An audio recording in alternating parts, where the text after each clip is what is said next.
এ, ওরে বাবা, কি গরম পড়েছে রে।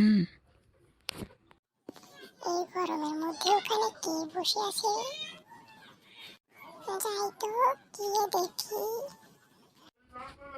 আরে বোকাচোদা, ওই মালটা কে রে? দেখে তো মনে হচ্ছে ঝুমা বৌদির মেয়ে। এই তুমি কে রে? আমাকেই তো বলছে মনে হচ্ছে। তুমি আমাকে চিনো না? চিনি তো মনে হচ্ছে, দেখে তোর বোকাচোদার মতো লাগছে। এই তোমার সাহস তো কম না, আমাকে বোকাচোদা বলছো?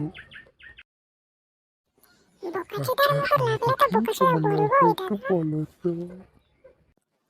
নাম তোর গাড়ি ঢুকিয়ে দেবো বোকাচোদা। ওইসব বাদ দিয়ে চলো না যান, একটু লটর পটর করি। এতক্ষণ একটা কাজের কথা বললে বটে,